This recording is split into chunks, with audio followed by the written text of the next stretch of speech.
네, 같이 한번 합독할까요? 시작.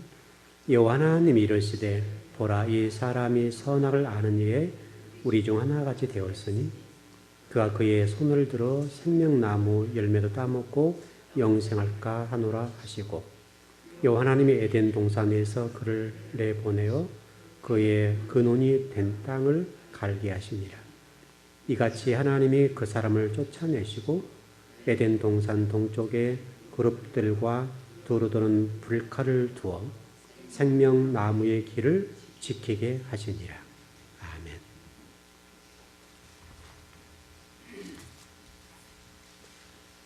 아멘. 여러분들이 만약 집을 산다 합시다. 집을 살 때 매입이라고 그러죠. 집을 살 때 어떻게 사야 되죠? 어떤 걸 알아봐야 되죠? 집을 사실 때. 첫 번째 해야 되는 일이 뭔가요?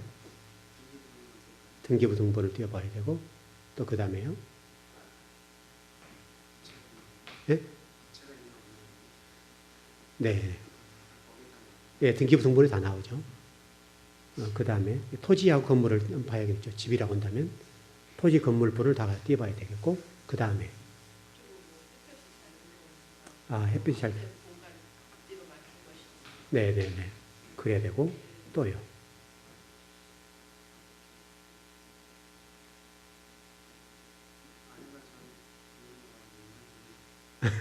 지금 제가 행정적인 얘기라는 행정적인 얘기 쪽으로만 주로. 네. 네, 이제 투자 개념으로 본다면 그래야 되고. 네. 또 그 다음에 또요.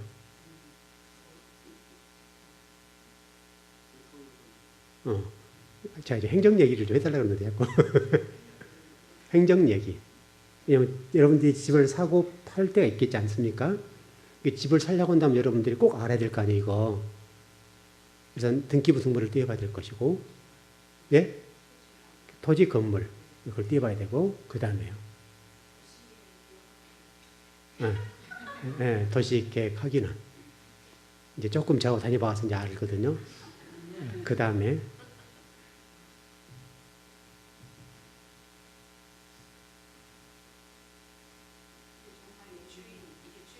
그렇죠. 제가 지금 계속 그걸 내가 여러분을 여쭙는 거예요.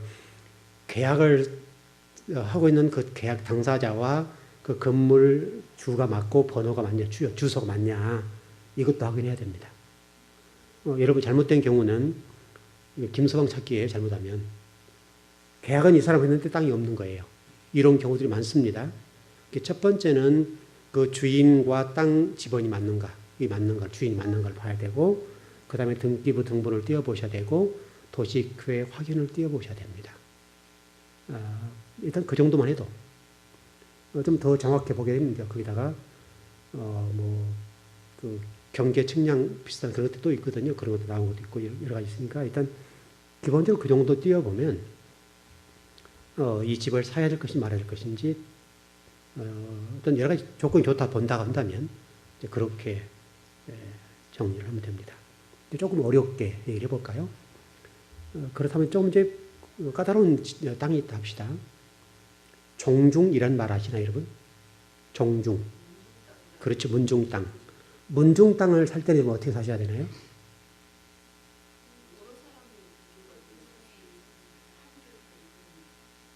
합의를 다 이끌어내야 되고, 예, 그리고요.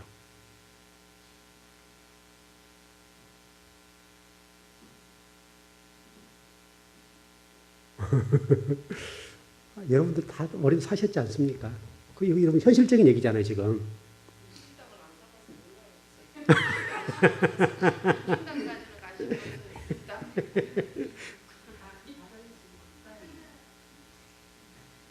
예. 여러분, 혹시 그런 땅들을 사게 되려고 한다면, 종중이란 말이 무슨 얘기냐면, 종중 땅이지만 어떤 한 사람 대표자로 지금 등기가 나 있거든요. 그래서 종중이라고 나와 있지는 않습니다. 왜냐하면 그것이 무슨 법인체가 아니기 때문에 전체 이름으로 나와 있지는 않고요. 한 사람으로 되어 있습니다. 되는데 중요한 것은 한 사람으로 되어 있다 할지라도 법원의 판례를 보면, 대법원 판례를 보면 판례에서 뭐라고 되어 있는가 하면 그 사람으로 계약을 했다 하더라도 그 종중 사람들이 이것은 아니다라고 하는 경우는 원인 무효가 됩니다. 그래서 10억을 줘 100억을 줘도 정종당의 대표자와 계약을 했을 경우는 해지가 가능합니다. 그러니까 여러분 재산을 지키는 방법이잖아요. 그래서 일단 어떻게 해야 되는가 하면 첫 번째는 그 정중에 그 회칙이 있는지 이거 보셔야 됩니다. 회칙이 있으면 그 회칙에 근거해서 일들을 처리해야 되고, 회칙이 없는 경우는 아까 우리 강권선생님 말씀하신 대로 그 모든 종친들이 모여서 거기서 회의를 해야 됩니다. 회의를 해서 모든 서명 날의를 받아야 됩니다. 서명 날의를 받아야 되는데 그게는 반드시 뭐를 첨부해야 됩니까? 인감 증명을 첨부해야 됩니다. 여러분 아셨죠? 이렇게 해야 나중에 여러분들이 그 땅을 사더라도 그 땅 때문에 손해 볼 일은 없습니다. 근데 이제 이런 경우들은 되도록이면 잘 알아보고 해야 되고, 또 끄림칙하면 안 사는 것이 상책입니다. 왜냐하면 이건 잘못되면 재산상의 행위를 할 수가 없습니다. 그리고 완전히 명의가 돌아왔다 하더라도 그 종중에서 떠들거나 법원에 소를 제기한 경우는 땅을 내놓아야 됩니다. 자, 지금 여러분 성경 얘기를 하고 있는 거예요, 여러분. 제가 지금 땅 얘기한 것처럼 보일지 모르지만 성경 얘기를 하고 있는 겁니다. 이렇게 까다롭게 된 땅에 관해서 문제가 발생하게 되면, 여러분 또 땅을 사게 되려고, 땅을 살려고 했을 때, 또 뭐 집을 살려고 했을 때, 그 땅을 살려고 했을 때는 반드시 이런 원칙을 봐야 되고, 그 다음에 대법원 판례 같은 경우를 봐야 됩니다. 꼭 찾아보셔야 됩니다. 대법원 판례 같은 걸 찾아봐서 대법원 판례가 어떻게 되어 가는가에 관해서 하나하나를 다 체크하고 접근을 하셔야 됩니다. 그래야 손해를 보지 않습니다. 여러분 지금 성경 얘기를 제가 지금 드리는 겁니다. 성경 얘기가 좀 그렇습니다. 하나님 말씀을 여러분들이 알아가는 데 있어서 인생을 살다 보면 어떤 문제가 발생하죠. 어떤 인간사의 문제, 어떤 물질의 문제, 건강상의 문제, 또 뭐 신앙의 문제, 다양한 문제가 부딪히게 되는데, 그럴 때는 여러분 어떻게 됩니까? 성경으로 돌아가라는 거예요. 다시 성경으로 돌아가서 성경책을 자세하게 읽어보셔야 됩니다. 그리고 여러분들이 평소에 성경 공부를 했던 것들을 떠올려야 됩니다. 그 떠올려 보시면 그 속에서 답이 나옵니다. 그래서 여러분 성경책 이런 보기에는 뭐 세상 사회에 무슨 이런 행정적인 일, 법적인 일이 나와 있지 않겠다 싶을지 모르지만은 실질적으로 성경 속에는 그런 답이 다 나와 있습니다. 그런 원리들이 다 나와 있기 때문에 아주 여러분들이 성경을 잘 공부하셔야 됩니다. 여러분 단순하게 성경 지식을 짠다는 이런 차원도 있지만은 그보다 더 중요한 건 여러분이 인간사를 살아가는 데 있어서 원리, 원리를 배워간다는 말이죠. 그래서 여러분 성경을 잘 배워놓으면 세상사의 이치에 밝을 수가 있습니다. 그래서 여러분 그 판사들 같은 경우도 판결을 할 때, 또 판사가 되기 전에, 또 판사가 된 이후에도 반드시 성경책을 왜독합니다. 성경책을 왜독합니다. 왜냐하면 하무라비 법전 여러분 아시죠? 그 하무라비 법전이 성경을 근거로 만든 겁니다. 그 하무라비 법전을 우리 근거해서 우리나라 헌법도 들어왔습니다. 이해되시죠? 그러니까 우리나라의 어떤 헌법이라고 하는 것 자체도 실질적으로는 성경의 내용들이 많이 포함되어 있다는 말이죠. 그래서 예를 들면 이런 거잖아요. 그 증인 세우는 문제. 그래서 어떤 사람이 잘못했어요. 잘못했는데 이 사람이 증인이 없어요. 근데 증인을 두 사람 세워야 되죠. 증인을 세우는 데 있어서는 그 가까운 친족이 안 되고 다른 사람 증인을 세워야 된다. 이거 다 성경 얘기잖아요, 이런 것들이. 그래서 성경을 알면 너무너무 좋은 거예요. 그래서 여러분 성경을 자세하게 창세기, 요한계시록 아는 것이 중요하고요. 그래서 이렇게 좀 정리해 볼까요? 여러분 세계를 하나의 책으로 비유를 한다면 우리나라만을 만약에 보는 어떤 그런 책을 보았다라고 본다면, 우리나라와 관련된 책만을 보았다라고 한다면 여러분들은 세계 가운데에, 또는 책으로 비유했을 때 책 한 권에 첫 페이지만 읽은 거예요. 첫 페이지. 여러분 세계 속의 다양한 나라들을 많이 보고 여행을 많이 해놓으면, 우리는 뭐 그렇게 생활이 못했지만 우리 젊은이들 얘기하는 겁니다. 젊은이들에게 이스라엘 사람들은 젊은 청년들은 무조건 공부하지 않고 여행을 다닙니다. 무조건 여행을 합니다. 돈을 벌어서 뭐 하는가 하면 여행을 갑니다. 계속 여행을 다닙니다. 이곳저곳을 다양하게 다니면서 여행을 하고 그 나라의 각 나라의 특징들, 좋은 것들, 또 다양한 가치관들을 배워 들어옵니다. 문화를 배워 들어옵니다. 이 유대인입니다. 여러분도 마찬가지입니다. 그래서 오늘 성경 오늘 좀 우리가 공부하려고 하는 부분인데 성경은 이스라엘을 전 세계 인구의 대표자로 세웠습니다. 이것을 역사 속에 성경의 역사 속에 쫙 기록해 놨습니다. 또 어떤 경우는 그 한 가족을 동원해서 성경을 기록했습니다. 어떤 경우는 한 사람을 동원해서 성경을 기록해 놨습니다. 거기 안에는 한 사람과 어떤 다른 사람 관계 문제, 또 가족과의 관계 문제, 그 다음에 나라와 나라 사이 관계 문제, 또 나라와 하나님과 관계 문제, 개인과 하나님과의 관계 문제를 통해서 구속사를 어떻게 하나님께서 펼쳐가신가를 성경 속에 자세하게 기록해 놨습니다. 그래서 여러분 성경의 이 내용들을 잘 아시면 여러분 인생을 살아가는 데 있어서 아주 유익할 수가 있습니다. 신앙을 떠나서 얘기하는 거예요. 신앙 문제를 떠나서라도 여러분들이 인생을 살아감에 있어서 유익하고 또 지혜롭게 살 수가 있습니다.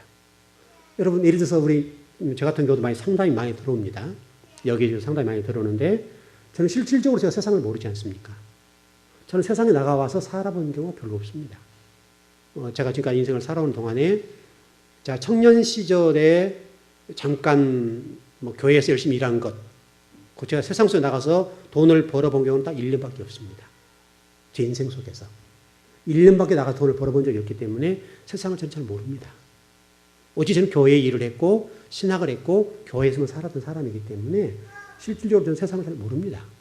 모르는데 그러나 대부분의 상담이 들어오면 다 세상 얘기를 물어보거든요. 물론 신앙의 문제도 물어보지만은 대개는 여러분과 현실적으로 부딪혀 있는 어떤 문제를 가지고 들어와서 저로 하여금 해답을 찾고 싶어 하십니다. 그럼 거기에 대한 답을 제가 줘야 되잖아요. 그러면 거기에 대한 답을 줘야 되겠는데 그 답을 주려고 할 때 제가 세상 경험이 없기 때문에 어떻게 답을 주냐 이 말이에요. 그러면 그 답은 성경에 제가 끄집어내서 답을 주는 겁니다. 왜냐하면 성경이 원리니까. 오늘 아침에 제가 좀 상담이 들어왔는데 9시 못 돼서 상담이 들어왔습니다. 왔는데 애들 좀 앞에 아침에 태워다 주니라고 상담 끝을 내리지 못했고 또 이제 다시 한번 상담을 해야 되는데 전화가 왔습니다. 이래익에서 목사님 어려움이 있습니다. 어떻게 문제 처리할까요? 이런 이제 문제가 들어오는 거죠. 교회 얘기하는 것 아닙니다. 신앙 얘기하는 게 아니라 어떤 사업 얘기를 상담 들어오는 겁니다. 그럼 그 사업의 얘기에 관해서 제가 답을 줘야 되잖아요.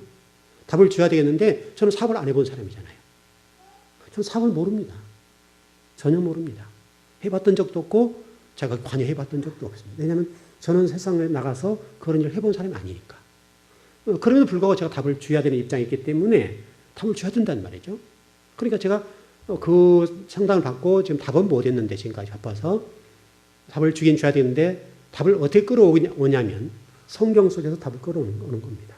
그래서 하루 종일 제가 공부를 하면서 계속 그 관련되어서 생각을 해보는 거죠. 이 경우는 어떤 원리 근거에서 이 문제를 처리해야 될 것이냐. 이걸 가지고 계속 제가 하루 종일 묵상을 하는 겁니다. 계속 공부를 하면서도 묵상하는 건데 대충 이제 정리가 되어 있습니다. 정리가 있는데 그 정리된 것은 다른 것에 끌어온 것이 아니라 성경에서 끄집어와서 답을 주는 거죠. 그런데 정확하다 이거죠. 왜냐하면 성경에 나와 있는 내용들이 여러분 인생사의 모든 것들에 관해서 원리를 다 제공하고 있기 때문에 그 성경에 끌어와서 성경을 비추어서 이렇게 처리를 하십시오 라고 대안을 제시해 줘야 된다는 말이죠. 왜냐하면 제가 사업을 안 해봤잖아요. 저는 몰라요. 직장생활을 안 해봤던 사람이라고요. 유일하게 직장생활을 해봤다고 한다면 어떤 건설업체의 노무 1년 했습니다. 노무라는 게 뭐냐면 사람들 임금을 책정하고 그 사람이 얼마짜리 이걸 책정한 사람이에요. 그러니까 제가 그걸 1년 동안 했지만은 제가 언제 여러분 한번 얘기했던 적이 있는데 그 직은 회사로 봤을 때에 굉장히 중요한 직이고 그 직을 통해서 제가 돈을 빼먹으려고 했다고 한다면 1년 동안에 어마어마하게 빼먹을 수 있는 자리예요. 제가 유류를 담당했습니다. 덤프차, 포크레인, 모든 어떤 기름. 그것이 일을 막 갑자기 많이 할 때는 그 6,000리터짜리가 한 3일에서 일주일이면 끝납니다. 그럼 최소한도 한 달이게 된다. 한 달에 그 경유가 들어오는데 6,000리터가 4번, 5번 돌아갑니다. 작게는. 4번, 5번 돌아가면요, 여러분 굉장히 큰 돈입니다. 근데 거기는 어떻게 하는가 하면 그 기록을 남길 때에 그 포크레인 기사들이나 이 덤프차 기사들에게 그 사람들은 돈을 주고 한 달에 얼마 씩 주고 임대에 들어온 사람들이거든요. 그러니까 제가 키를 쥐고 있는 거예요. 그러니까 한 드럼 집어넣으면 무조건 220이에요. 220리터. 근데 실질적으로는 200리터가 안 들어갑니다. 180에서 190 정도밖에 안 들어가는 거예요. 대충 눈금으로 하는 거니까. 왜냐면 이렇게 6,000리터야 눈금을 계산하고 들어가는데 넣으면 그냥 계산 얼마 하면 그 끝나는 겁니다. 그러니까 그것을 계산하면 그래서 한 달에 6,000리터만 뽑아 먹어도 제가 어마어마한 돈인 거죠. 그 외 임금. 요즘 그 15만 원짜리 번다 합시다. 그때도 목수들 많았었으니까 15만 원짜리 목수 2사람만 집어넣으면 그래서 주민등록번호하고 이름만 적어놓으면 한 달에 얼마입니까? 최소한 25일 일한다 하고 15만 원씩 하면 300만 원에다가 최소한 700만 원 이상 되죠. 2사람만 더 넣어도 그래요. 1년이면 얼마입니까? 그게 지금 제가 우리 아이들 아장아장 그럴 때 이게 그 쌍둥이니까 제일 보기 힘들 때니까 그 마루에다가 나무를 쳐서 이렇게 꼭 그 돼지 마루감 같이 이렇게 돼지 마루 같이 이렇게 키웠던 때거든요. 그때니까 지금으로부터 25년, 6년 전 얘기죠. 26년 전 얘기일 겁니다. 26년, 27년 전 얘기. 그때 여러분 1년에 1억이면 어마어마한 돈입니다. 그런 거예요. 그러니까. 그런 원리들은 제가 경험했던 것이 딱 1년밖에 없거든요. 그거밖에 없는데 그런 불구하고 다양한 성도들 다양한 상담을 해오는데 그 다양한 상담들을 가장 큰 사치에 가깝게 상담을 해 주려고 한다고 한다면 어떻게 되겠냐 이거 어떻게. 왜냐하면 제가 상담을 잘못했을 경우는 엄청난 손실이 오거든요. 왜냐하면 그걸 믿고 도전해 가기 때문에 잘못 상담을 해 주어서 길을 가버리면요. 그 손실을 말할 수가 없습니다. 그래서 그 모든 답을 제가 끌어올 때 성경 속에서 끌어온다는 거예요. 그래서 여러분 성경을 잘 아셔야 됩니다. 우리 성경을 한번 읽어보십시다. 신명기 32장 7절입니다.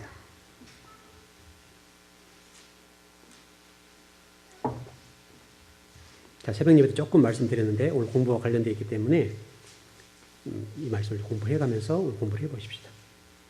32장 7절입니다. 네, 하셨죠? 시작. 옛날을 기억하라. 역대 연대를 생각하라. 내 아비에게 물으라. 그가 내게 설명할 것이요. 내 어른에게 물으라. 그들이 내게 이루리로다. 아멘. 뭐라고 되었습니까? 옛날을 기억하라. 역대 연대를 생각하라. 내 아비에게 물으라. 그가 내게 설명할 것이요. 내 어른에게 물으라. 그들이 내게 이루리로다. 설명한다 이 말이죠. 제가 엊그제 밤에 공부하다가 이제 또 이게 제 메일은 목회자인지 아니까 원로 목사님들이 이제 자기 나름대로 영상 사역을 한다고 하나요? 그 사역들 하신 분이 계시는데 예, 좋은 영화들을 많이 보내주셨어요. 그래서 요한복음 상하, 요한계시록, 그 다음에 사도 바울, 그 다음에 솔로몬과 시바, 그 여왕 얘기죠. 그런 얘기들. 거기다가 이제 또 제가 들어보니까 그 영상 속에 그 유튜브에 나와 있는 영상들인데 유태인의 교육 이런 영상이 있어요. 그래서 제가 그 요한복음에 관련된 영상을 하편을 보고 그래서 좀 어떤 제가 교육에 관심이 많은 사람이니까 유태인 교육에 관련돼서 미국 사람들 가운데 유태인이 어떻게 교육한가에 관련되어서 약 한 30분 정도의 영상을 보여준 게 있어서 제가 그걸 봤습니다. 상당히 늦게 가긴 봤습니다. 봤는데 거기 보니까 청년회 때 이게 좀 보여주려고 하는데 이번 그 청년회 지금 마지막 헌신 예배여서 시간적으로 다른 목사님이나 모시기 좀 시간적으로 좀 타이밍이 안 맞고 또 제가 설교하기는 뭐 할 수는 있지만은 또 청년들에게 좀 색다른 것을 보여줘야 되겠다. 그리고 미래를 준비해야 되겠다 싶어서 이 유태인 교육, 미국 사는 유대인들의 자녀 교육에 관련된 영상을 보여주려고 합니다. 두 편인데 그래서 되도록이면 두 편을 다 보여주려고 하면 1시간짜리 정도니까 그걸 보여줘서 교육을 해보려고 그러는데 여러분에게 도움이 되고 근데 거기 보니까 유태인의 가정들이 신명기 32장 7절의 말씀을 그대로 인용해서 지금도 교육을 하고 있더라고요. 제가 보니까.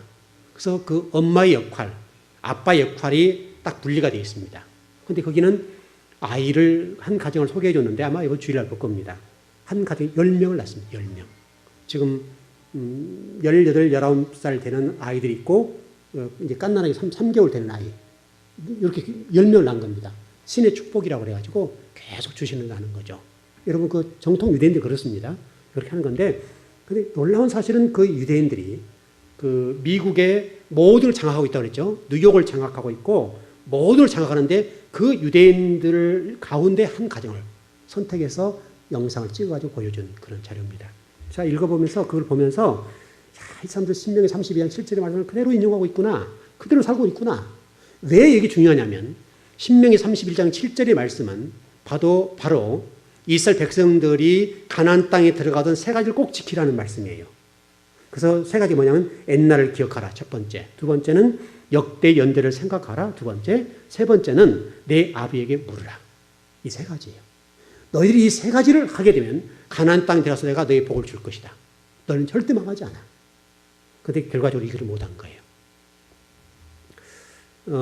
여러분 아마 그 청년 헌신 예배 때 명상을 보시면 우리의 자녀 교육을 어떻게 할 것인가를 볼 수가 있고 여러분이 신앙생활을 어떻게 해야 될지를 볼 수 있습니다. 근데 제가 상당히 많이 감명을 받아요. 감명을 받는데 이 아이를 양육할 때 우리 아이는 달라요. 그런 내용들을 우리 청년들이 지금 결혼하기 전 얘기를 하는 거예요. 제가 결혼해보면 힘드니까 결혼하기 전에 한번 이걸 공부를 시켜야 되겠구나 싶어서 기회가 돼서 보여주려고 합니다. 그래서 그 영상을 보면서 우리 청년들이 앞으로 결혼하게 되면 남편으로서 어떻게 역할을 해야 될 것이고 아내로서 어떤 역할을 할 것인가, 어떻게 아이를 양육할 것이고 어떻게 아이를 교육해 갈 것인가 이걸 보라는 겁니다. 이걸 보게 되면 우리 자녀들을 잘 기를 수 있잖아요.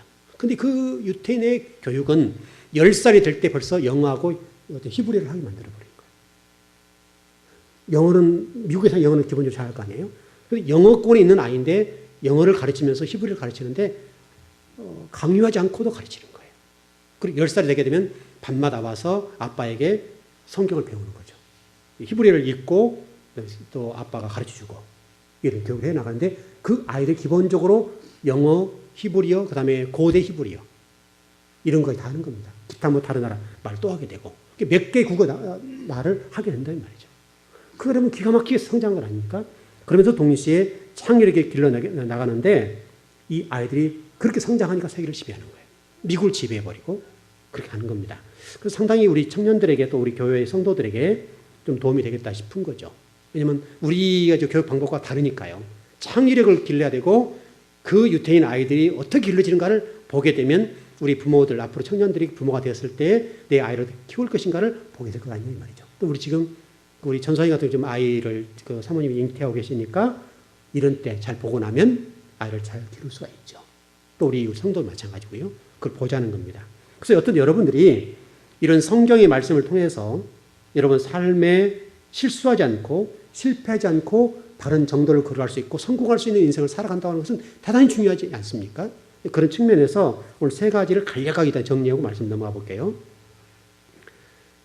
특별히 첫 번째 옛날을 기억하라는 말씀은 제가 우리 새벽 예배 때 말씀을 드렸는데 지나온 역사 속에서 하나님의 역사, 하나님의 은혜를 떠나버렸던 이스라엘 백성들이 어떤 결과를 가져왔는가. 예를 들어서 에덴 동산 얘기, 그 다음에 노아홍수 얘기, 바벨탑 얘기, 그 다음에 기타 다양한 얘기가 많이 있지 않습니까? 그러니까 지금까지 왔던 역사 가운데 이스라엘 백성들이 왜 그들이 실패했고 디아스포라 2000년, 바벨론 포로, 애굽에 400년 이런 인생을 살게 되었고 이런 정말 떠도는 인생을 살게 되었으면 고통스러운 삶을 사는가에 관해서 옛날을 보라는 거예요. 꼭 보라는 거예요. 그것을 꼭 봐야 된다. 이런 얘기죠. 꼭 그 얘기는 저와 여러분들 하나님 하신 말씀은 뭐냐면 하나님의 은혜가 떠나고 하나님을 떠날 때 제가 오늘 새벽 예배 때는 그 에덴 동산 얘기를 좀 했죠. 에덴 동산은 원래 하나님 축복과 은혜 있는 동산인데 오늘도 제가 글을 읽어드리거든요. 여러분 얼마나 자세히 보셨는지 모르지만 거기 보시게 되면 에덴 동산은 원래 하나님의 복과 은혜가 있는 장소예요. 그러니 에덴 동산 아닙니까? 기쁨이니까. 그 동산인데 하나님을 떠나버리게 되니까 그 에덴 동산이 저주와 심판과 하나님 징계가 있는 땅이 되어버린 거예요. 그래서 화영검을 두게 됐고, 그리고 그것이 그룹들을 두어서 에덴 동산에 다시는 들어오지 만들게 하고 생명나무 열매를 따먹지 못하도록 만들어버린단 말이죠. 그러니까 이 말씀 속에는 누군가 들어와야 될 사람이 있다 이 말이기도 하고, 동시에 어떤 하나님 어떤 뭐가 충족되지 않는다고 한다면 절대 들어올 수 없다는 전제가 되는 거예요. 이게 이제 구원 문제와도 다 관련되어 있는 말씀이거든요. 그런데 이 부분을 이사야서 같은 데 보니까 뭐라고 되는가 하면 화영검이라고 하는 부분이 뭐라고 해요? 불과 칼이에요. 불과 칼이라는 역할로 설명돼서 그 이사야 선지자들이 그걸 딱 들고 있는 거예요.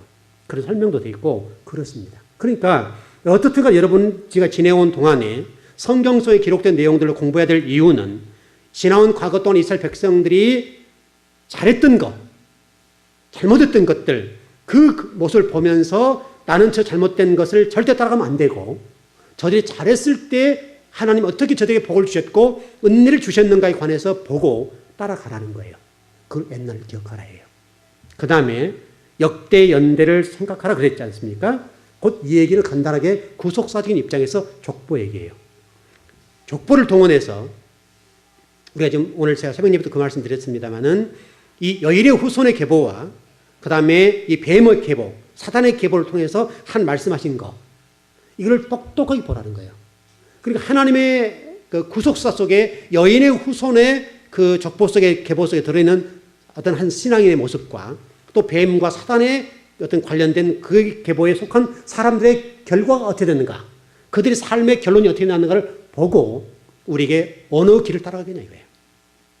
여러분과 제가 지금 신앙생활로 말씀을 배우는데 이것만 제대로 알아도 괜찮아요. 여러분들이 미래가 좀 이럴 거예요.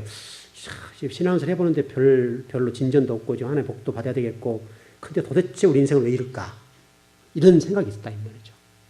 그러나 여러분 그거는 우리 인생을 좀 크게 봤을 때 한 100이라고 하는 원 속에 있는 모래알 하나에 불과해. 지금 현재 여러분과 제가 어떤 고통을 겪고 있다 한다면 원 속에, 큰 원 속에 모래알과 같은 현실적인 문제가 있다는 말이에요. 그러나 현실적인 문제이기 때문에, 예를 들어서 내 발등에 불이 떨어지면 뜨거운 거잖아요. 다른 사람이 이래서 죽을 병에 걸려도 별로 관심이 없지만은 내 이 손끝에 조그마한 가시만 박혀도 아프잖아요. 그와 똑같은 얘기예요. 그러니까 우리는 볼 때 내 속에 어떤 큰 조그마한 문제가 있으면 그걸 굉장히 확대해서 이게 나에게는 죽을 병인 거예요. 그거 같다고 큰 역사 틀 속에서를 보지 못하고 지금 내 환경 속에서 어려워진 그게 종착역이라는 관점을 봐버린 거예요. 여러분 지금 현재 여러분 속에는 어떤 이 문제가 있다고 한다면 그 문제는 종착역이 아니라 이것은 간이역이라고. 간이역. 하나의 100개 역이 있다고 하면 100개 역 가운데 하나의 역에 불과하다 이 말이죠.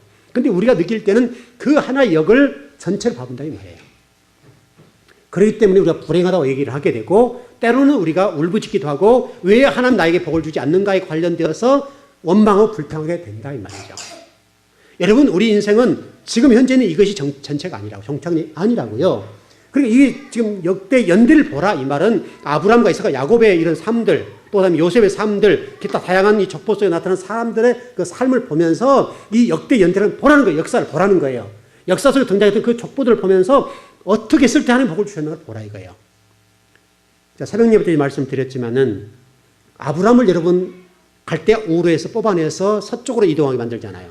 유브라데스강을 건너가지고 가나안 땅에 정착이 만들지 않습니까? 이게 얼마나 복인지 몰라요. 여러분 동쪽이라는 것을 제가 설명드렸어요. 갈대아 우르라고 하는 곳은 동쪽이에요.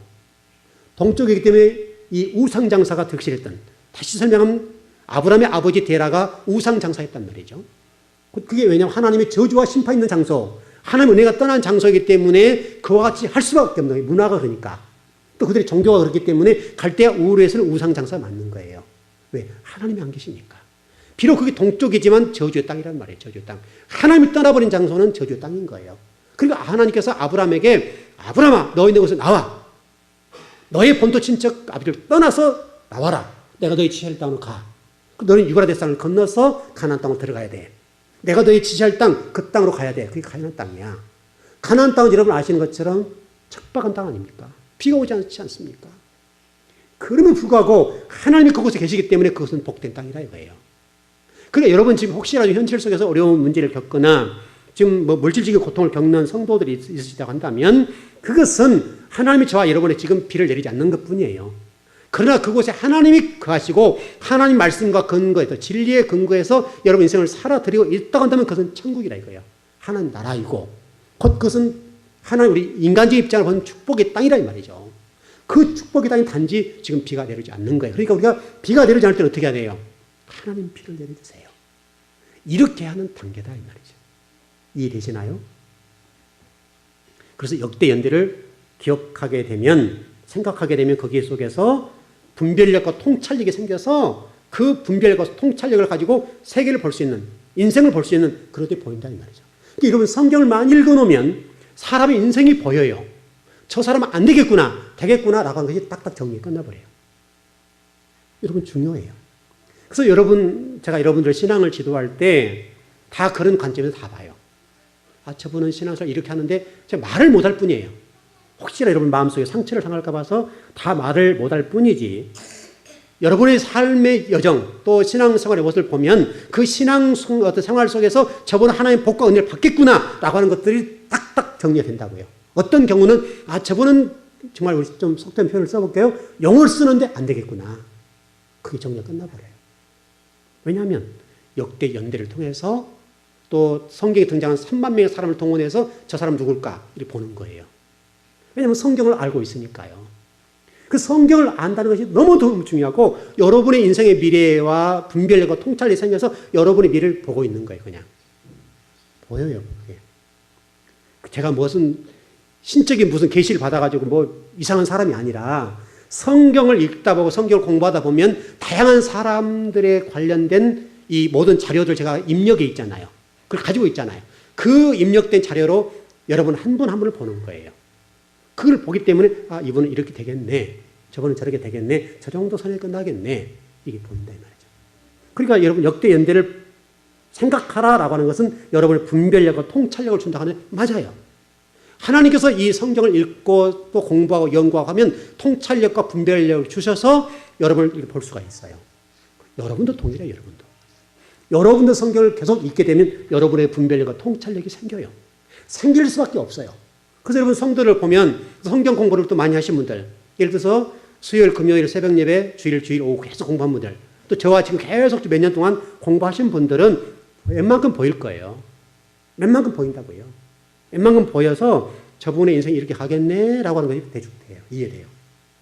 그거는 자연스러운 거예요. 왜냐하면 성경 설명하고 있잖아요. 역대의 연대를 생각하라. 그 사람들을 보면서 이게 공부를 해보면 또 그 사람들을 들여다보면 분별력과 통찰력이 생겨서 아 이렇게 해야 되겠네. 이게 보인다는 거예요. 또 그 어머니, 아버지, 부모에게 아버지에게 물어라. 어른들 얘기죠. 다시 설명하면 그것을 우리 목회자에게 설명할 수 있겠고 또 가정적으로 얘기하면 아버지 역할. 가정 안에서 어떤 제사장적인 역할, 또 교회 안에를 본다고 한다면 어떤 주의 종의 그런 부분들, 그게 물어보게 되면 그게 답을 준다 이거죠. 그러지 않습니까? 그러니까 여러분들이 어떤 일을 할 때에 신앙이 좋은 여러분 주변의 사람들이 물어보시고 또 그래도 해결이 안 되게 되면 저한테 와서 물어보라고요. 100%는 아닐지 몰라도 성경의 모든 내용들을 동원해서 최대한 기도하고 또 얘기하면서 설명을 드릴 수가 있다고요. 그래서 여러분 이 부분에 있어서 그 아버지라고 하는 입장에 있는 그 자리에 있는 누구와 여러분들이 자주 그런 부분에 대화를 나누게 되면 여러분들이 엄청난 도움이 되는 거예요. 여러분들 알다시피 제가 상담했던 많은 사람들 가운데 때로는 몇 억씩 손이 날 것들 손이 나지 않는 분이 많고 또 어떤 경우는 몇 억의 돈을 버는 경우도 있고 그러지 않습니까? 그런 거예요. 그러니까 여러분 현실적인 문제에 있어서 그런 거라고요. 그런 거라 보게 되면 아주 중요한 문제가 아니겠는가 싶어요. 특별히 세 번째 아버지에게 간청하고 물으라라고 하는 설명이 되는데 그래서 물으라라고 하는 말을 히브리어 단어로 보니까 샤할이라는 단어예요. 샤할. 무슨 얘기냐면 이런 얘기예요. 여러분 이렇게 한번 봅시다. 여러분들이 만약에 10일을 굶었어요. 그리고 자식 새끼들이 있어요. 못 먹겠어요. 여러분 어떻게 되겠습니까? 누군가를 아는 사람이 있다든지 아니면 어떤 좀 괜찮게 사는 사람이 눈에 보이거든. 여러분 어떻게 하겠어요? 무슨 창피가 있습니까? 무슨 창피가 있어요? 바지가인을 잡고라도 내 자신을 먹여야 되니까 간청하지 않겠냐고요. 마치 속된 표현입니다. 이해하십시오. 좀 이렇게 국어라는 거지, 그 국어라는 거지가 며칠 굶었어요. 지나간 사람이 뭘 먹고 간다 이 말이죠. 그러면 그 사람은 지금 몸으로 왔을 때 저 안 먹어도 되겠다 싶은 사람이 있지 않겠습니까? 그럴 때 그 사람의 바지가인을 붙잡고 간청을 하는 거예요. 나 지금 이거 안 먹으면 죽으니까 그럼 저 주세요. 저 좀 살려주세요. 그런 심정으로 선조들 또 아버지에게 부르라. 하나님께 묻고 첫 번째는 하나님께 물어야 되고요. 하나님께 물어서 거기 안에서 답을 찾아내야 돼요. 제가 성경을 좀 찾아보니까 이런 말씀이 있어요. 열왕기상 22장 7절을 보니까 여호사밧 왕이 전쟁 중에 어떤 관련된 얘기입니다. 그래서 그 내용 가운데 보니까 지금 하나님께 묻고 선지자에게 묻는 장면이 나옵니다. 그래서 이 전쟁에서 승리하기도 하고 때로는 묻지 않고 했을 경우는 실패하기도 하고 여호수아 같은 경우가 그 여호수아 9장 14절 15절에 나와 있는 말씀인데 여호수아가 기본 족속과의 이 화칠 문제가 있지 않습니까? 이 문제를 할 때에 하나님께 묻지 않았다고요. 묻지 않고 화친을 한 결과로 성경이 거기에 뭐라고 설명합니까? 너 기본 족속 쫓아내고 죽이라 했는데 안 했어. 그들이 아주 번성할 거야. 그 결과가 어떻게 된다고 그랬습니까? 앞으로 그들이 너희의 뭐를 어떻게 한다고요? 옆구리를 찌를 거야. 옆구리를 찌르잖아요. 그 결과가 뭐냐면 물으라고 하는 것을 안 했기 때문에 간청하지 않고 하나님께 묻지 않고 이를 처리한 여호수아의 잘못 때문에 그 이후에 이것 때문에 이스라엘이 엄청난 고통을 겪습니다. 이 기본 족속들 때문에 엄청난 고통을 겪습니다. 뭐 기본 족속은 남는 건 아니잖아요. 각 지역마다 애굽에서 종살이 해본 경험이 있으니까 우리도 종살이를 해본 경험으로 종을 옆에 두었으면 좋겠다 이런 생각을 한 거죠.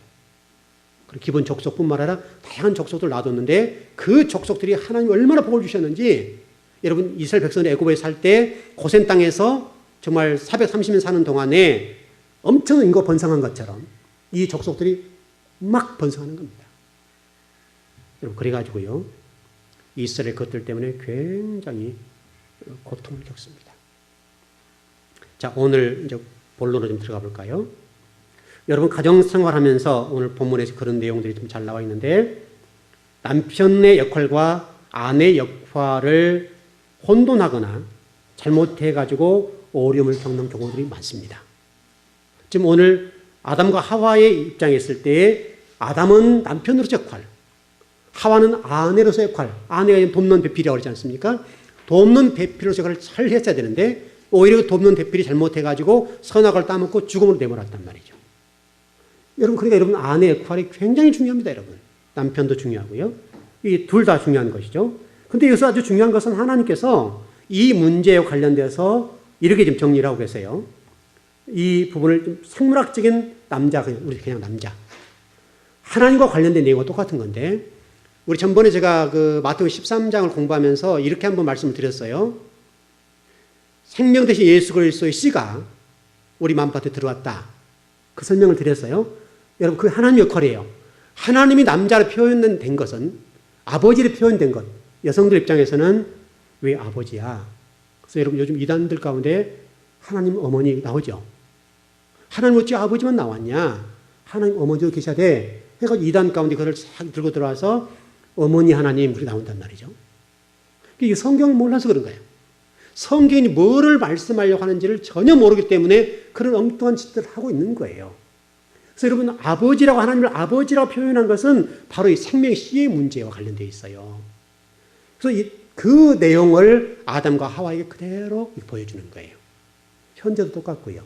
그래서 아담이 해야 될 일이 있다고 한다면 무슨 일을 해야 되냐면 생명의 선악과를 따먹고 생명의 그 선악과의 생명의 씨, 그 씨를 하와에게 주었어야 돼요. 지금도 동일해요. 여러분들 결혼하게 사시게 되면 남성으로 하여금, 남편으로 하여금 생명의 씨를 공급받죠. 그 얘기를 지금 성경에서 하는 거예요. 그 얘기를. 그러면 그 생명의 씨를 남편을 통해서 공급받으면 그 생명의 씨를 아내가 받아 잉태하게 되는 거죠. 잉태하게 되면 그 생명의 씨가 자라게 되죠. 여러분, 이 신앙생활에 있어서 아주 중요한 문제예요. 신앙생활이 뭔지를 설명하는 거예요. 자, 여러분, 그것을 예수 그리스도로 바꿔봅시다. 예수 그리스도가 생명의 씨앗을 뚫고 들어와서 잉태됐어요. 잉태됐으면 그 생명이 자라겠죠. 그러면 이게 자궁에서 얘가 자란다고요. 예수님이 자란다고요. 자라되면 계속 이렇게 많아지겠죠. 많아지면 많아질수록 내 모든 삶의 중심이 어디로 바뀌어요? 여기야, 얘한테 바뀌잖아요. 얘한테. 먹는 것, 삶의 모든 것들이 여기 바뀌어요. 이 얘기예요. 신앙생활은요. 여기 좀 물로 비유해볼까요? 그냥 생명의 씨가 이 정도 잉태했다 합시다. 근데 세월이 가고 시간이 가면 이 물이 차올라요. 그리고 가득 채워져요. 그럼 이 속에 죄가 있어요, 없어요? 여러분 삶은 똑같다고요. 여러분 생명의 씨 예수 그리스도 설명하는 거예요. 여러분 예수님을 믿는다, 예수 그리스도 영접했다는 말은 무슨 얘기냐면 생명의 씨가 뚫고 들어왔단 말이에요. 생명의 씨가 뚫고 들어왔는데 그 생명의 씨가 들어와서 진리 말씀 듣고 예배를 드리는 동안에 이 생명의 씨가 자라는 거예요. 자란다는 말은 무슨 얘기냐면 내 옛사람을 잡아먹는 거예요. 내 옛사람, 내 가치관과 내 의식구조, 내 세계관들을 잡아먹어버리는 거예요. 내 자아와 내 의식구조, 가치관, 세계관이 변하지 않는다는 말은 무슨 얘기냐면 지금도 생명의 씨가 안 자랐단 말이에요. 그래서 모세를 하나님 부르실 때 호렙산에서 모세야 너 신발 벗어 그랬잖아요. 신발 벗어. 그래 하나님이 너 뚫고 들어왔다는 말이에요. 뚫고 들어왔는데 너 내가 들어와서 자라야 돼. 그 너의 모든 가치관, 세계관, 의식구조, 네 생각들 다 버려야 돼. 그리고 내가 너를 지배해야 돼. 주관해야 돼. 주관. 하나님께서 주관한 상태로 모세는 움직였어야 된다. 이걸 신앙생활이라고 그런 거예요. 이걸 성도라고 성도. 성도란 얘기는 그냥 생명씨가 이 정도 있는 상태에서 이 안에 내 자아와 내 가치관, 의식권이 있는 상태를 성도로 하지 않아요. 이건 교인이에요, 교인. 이 상태로 있으면 안 된단 말이에요. 안 돼요. 여기 안에 진리 말씀을 가득 채워져 예수님을 가득 채워진 상태로 나는 없어져 버린 거예요. 그 십자가에 못을 박아버린 거죠. 그래서 예수님 말씀하신 말씀 있잖아요. 내가 십자가를 박을 때 너 죽었다. 그 얘기하는 거예요. 죽었단 말은 여기 안에 우리 육체적인 모든 것들 옛사람들 다 죽어버리고 생명의 씨가 들어와서 나를 지배하고 주관했다. 그 말이에요. 이게 성도라고 얘기하고 신앙생활이라고 그래요. 여러분 다 이해되셨죠? 굉장히 중요한 거예요. 이게 남자 역할, 여자 역할이에요. 그래서 성경은 우리를 가르쳐서 신부라고 얘기도 하기도 하고 어떤 경우는 하나님의 아들이라고 얘기한다고요. 그건 차츰차츰 공부를 하기로 하고요. 어떻든 간에 여러분 진리 말씀이 생명의 씨로 뚫고 돌아왔다고 한다면 이 씨는 그대로 있으면 절대로 안 돼요. 반드시 이 씨는 자라야 돼요. 자란다는 말은 우리 신앙이 성장한다는 말이에요. 성숙해 간다는 말이에요. 생명의 씨가 뚫고 돌아가 예수 그리스도를 나의 구주 주님으로 영접했다고 한다면 반드시 이 씨는 자라도록 되어 있어요. 왜냐하면 생명이 있으니까요. 죽은 씨앗은 절대 자라지 않습니다. 그러나 생명 있는 씨앗은 뚫고 돌아왔다고 한다면 자라게 되어 있어요. 자란다는 말은 내가 생각했던 가치관, 의식구조 모든 것들을 다 버리는 거예요. 그래서 내 옛사람을 잡아먹는다 그래요. 그래서 여러분 여성들은 잘 아실 거예요. 여러분들 다 임신했던 경험들이 있으신 분들이 대부분 많으시니까 임신을 해보시게 되면 입덧하게 되면 여러분들 평소에 먹지 않았던 음식을 먹어요. 여러분들이 모든 삶의 중심이 내 중심으로 흘러가는 것이 아니라 이 잉태된 아이 중심으로 흘러가요. 그래서 표현이 어떨지 모르겠는데 좀 어떤 그 여자 자매가 결혼했는데 평소에 그래서 담배를 피웠던 사람을 합시다. 그냥 이해를 돕기 위해서 담배를 피웠던 사람이고 술을 잘 마시던 사람이에요. 근데 아이가 잉태됐어요. 정말 이 사람이 이 생명을 살아온 내 자식을 사랑한다고 한다면 담배 끊겠어요? 안 끊겠어요? 당연히 끊죠. 물론 이미 6개월 전, 1년 전부터 끊어야 되는 문제지만 그건 잘못됐으니까. 이 아이가 잉태된 순간부터 이 아이가 내 삶을 버려버리고 그렇게 힘들지만 끊고 이 아이를 생각하는 거예요. 그러지 않습니까? 그게 여자예요, 여자. 그게 이름 교회예요, 교회. 교회가 에클레시아 교회라고 그러죠. 여성 명사라고 그러지 않습니까? 교회가 뭐 하는 곳이냐면 그거 하는 거예요. 여러분은 지금 과연 그렇다면 어떠냐 이 말이죠. 여러분들은 생명의 씨가 여러분들에게 이미 들어왔고 생명의 씨가 여러분 속에 좀 있어요. 그러면 과연 여러분들은 그 생명의 씨가 어느 정도 몇 개월이냐 몇 개월. 몇 개월 됐냐고요. 그냥 잉태된 그냥 수정처럼 남아있냐. 아니면 1개월 됐는가 2개월 됐는가 3개월 됐는가 4개월 5개월 6개월. 이 아이가 전체로 생길 때 몇 개월입니까? 몇 개월 되면 다 생기나요? 손발이 다 생기는 거. 안에서 이게 운동하잖아요, 얘가. 몇 개월 정도 되면 생겨난가요? 4개월? 아, 저는 잘 모르니까. 4개월 맞습니까? 아, 다 얘들 낳아보셨잖아요, 지금. 사사스럽게. 아이가 태동을 네. 움직일 때는 5개월 정도. 네, 4개월, 5개월. 여러분, 요즘은 그 기계 발달해서 손도 다 찍고 다 하잖아요. 그렇지만 4개월, 5개월 되면 아이가 전체적으로 이 신체적인 어떤 부분을 가지고 있다 이 말이잖아요. 그렇게 지금 여러분 지금 어느 정도예요? 여러분들은 신앙생활을 나는 20년 했다 이거예요, 만일에. 그럼 나는 지금 내 속에서 생명이 얼마나 자라났어요? 날딸인가요? 아니면 나버렸는가요? 10개월이 되게 되면 얘를 낳아야 돼, 안 낳아야 돼요? 낳아야 되죠?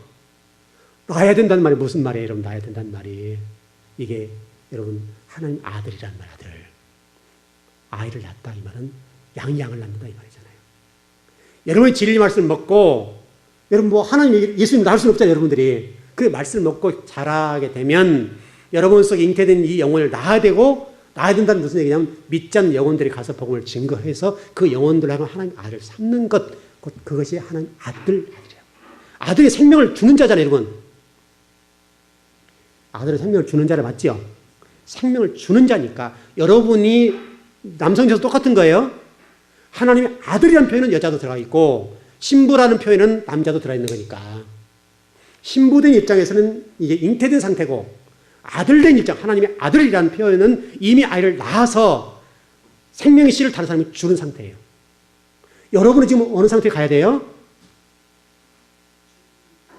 주는 상태, 생명의 씨를 주는 상태. 글쎄요, 성경을 배워야 된다니 그 얘기 하는 거 아니에요, 지금. 계속 목사님, 생명 씨만 잉태해 주세요. 생명 씨만. 계속 그러고 있으면 여러분들은 잘하지 않는 건 항상 생명 씨만 들어가는 거예요. 그래서 제가 때로는 예수님 영접하라는 영접 설교를 하잖아요. 혹시라도 우리 성도들 가운데 예수님 영접하지 못해서 즐거운 교회를 섬기지만, 말씀을 공부하는 교회에 섬기지만은 주님 오셨을 때 천국 가지 못할 성도 혹시라도 있을까 봐서. 왜냐하면 어떤 소아시 7교회를 봤을 때 꼭 몇 명은 못 갔거든요. 칭찬받은 교회 2교회를 봤을 때 100명으로 봤을 때 3명 정도는 못 갔단 말이에요. 그러니까 그걸 보고 제가 예수님을 영접해야 됩니다라는 설교를 1년에 몇 번을 하게 되는 거예요. 왜냐? 그것 때문에. 교회는 나와도 예수님을 잉태하지 못한 교인이 있을 수가 있으니까요. 그래서 제가 설교할 때 1년에 몇 번 정도는 이 예수님을 영접해라는 설교를 꼭 합니다. 여러분 아시죠? 꼭 그 설교, 그건 여러분이 한 얘기 아니에요. 여러분은 이미 잉태된 사람들이기 때문에 잉태할 필요가 없단 말이에요. 자라야 돼. 자라나서 분만해야 된다고, 출산해야 된다고요. 여러분 잘 정리되시죠? 그게 여자예요, 여자. 그래서 하나님을 아버지로 하고 그 아버지의 역할을 남편에 준 거예요. 그래서 성경에서는 남편을 이렇게 하라 그렇게 돼 있잖아요. 그런 얘기예요. 그러니까 그 얘기가 하나님을 섬기듯 그렇게 하는 거죠. 하나님을 이렇게 섬겨야 된다는 설명을 하는 거예요.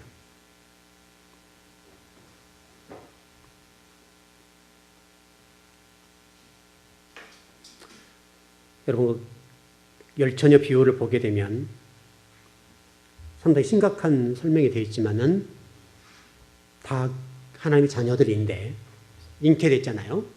잉태됐는데 그 가운데 보니까 5명은 잉태하고 5명은 잉태 못했더라. 이런 얘기 나오잖아요. 지혜로운 5처녀와 슬기롭지 못한 미련한 5처녀에게. 그 이런 교회 얘기잖아요. 교회. 그 속에 생명의 씨가 뚫고 들어갔다 한다면 당연히 자라야 될 거 아니에요. 당연히 진리 말씀을 먹고 자라야 되고 성장해야 되고 성숙해져야 되는 그 부분 설명하고 주님 신랑 대신 예수 그리스도 신랑을 준비한 신부로서의 걸 단장을 준비해야 되는 것을 해야 된다는 설명이잖아요. 그래야 어린 양의 혼인잔치에 들어갈 수 있는 자격이 주어진다. 그 설명하지 않습니까? 불행하게도 성경은 그 부분에 관련되어서 절반만 들어가고 절반 못 들어간다 이런 얘기죠. 이것은 나무 얘기가 아닌 거예요. 그래서 여러분 제가 강단에서 여러분들에게 정말 힘을 투기하면서 이 복음을 증거하고 말씀을 전하는 이유는 여러분 가운데 혹시라도 미련한 다섯 처녀 같은 성도가 있을까 봐. 그것 때문에.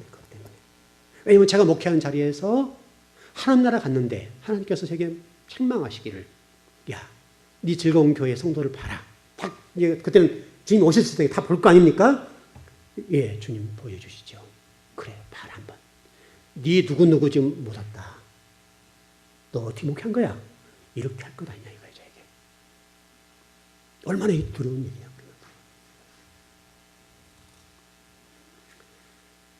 어떻습니까? 여러분은 지금 생명을 잉태하는 수준에 있습니까? 그 생명이 자라고 있습니까?